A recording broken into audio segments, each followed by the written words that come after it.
D Ramadevi ఐద్వా senior నాయకులు. ఈరోజు ఇక్కడ ట్రాన్స్ స్వాభిమాన సభ జరుగుతూ ఉంది.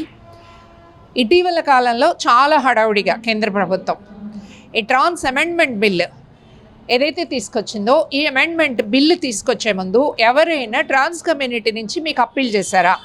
ఈ బిల్లు మార్చాల్సిన అవసరం ఉంది, ఈ బిల్లు వల్ల మాకు నష్టం జరుగుతుంది, ఈ బిల్లు వల్ల తప్పుడు రికగ్నైజేషన్స్ వస్తున్నాయని ఎవరైనా మీకు ట్రాన్స్ కమ్యూనిటీ నుంచి ఇచ్చారా?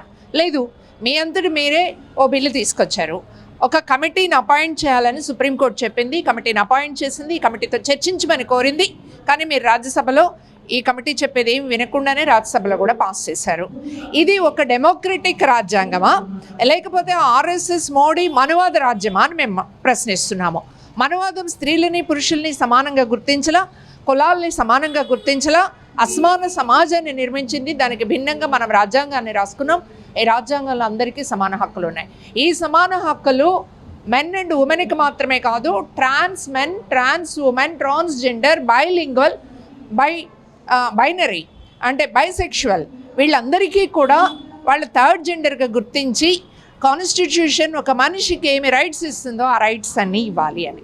నో, ఇది కుదరదు, మేము మిమ్మల్ని సర్టిఫై చేస్తాము, మీరు పలానా అని చెప్పేసి చెప్పడం అనేది ఇది చాలా అన్డెమోక్రటిక్.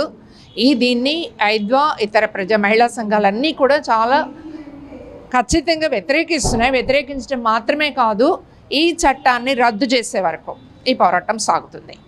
ఇక రెండవది, మన రాష్ట్రంలో చాలా అప్పీలింగ్గా రచన గారు, ఇతర ట్రాన్స్ జెండర్స్ అందరూ కూడా అప్పీల్ చేస్తున్నారు. ఒకసారి మాతో డిస్కస్ చేయండి, మా బాధలు ఏమిటో వినండి.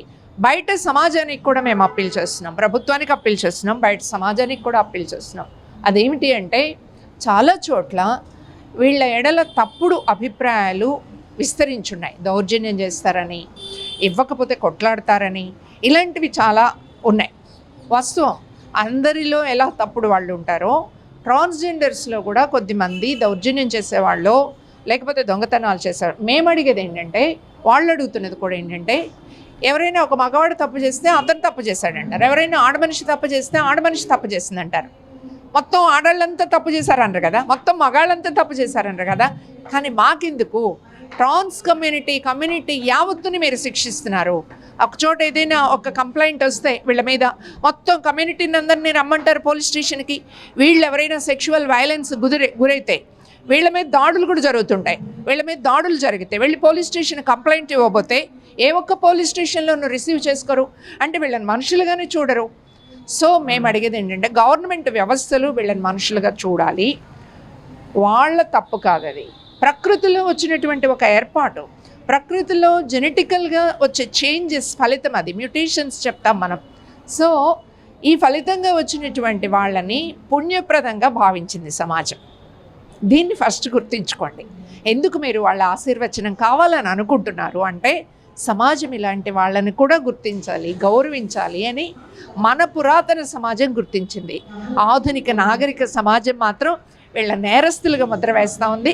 వీళ్ళ నేరస్తులు కాదు, మనుషులు. సో తక్షణం రాష్ట్ర ప్రభుత్వం వాళ్ళని పిలవాలి. మేము కూడా అప్పీల్ చేయబోతా ఉన్నాము. మేము వాళ్ళము అందరము కలిసి రాష్ట్ర ప్రభుత్వానికి అప్పీల్ చేస్తాము. ఒకసారి పిలవండి, డిస్కస్ చేయండి, వాళ్ళ సమస్యల సానుకూలంగా స్పందించమని అప్పీల్ చేస్తున్నాము.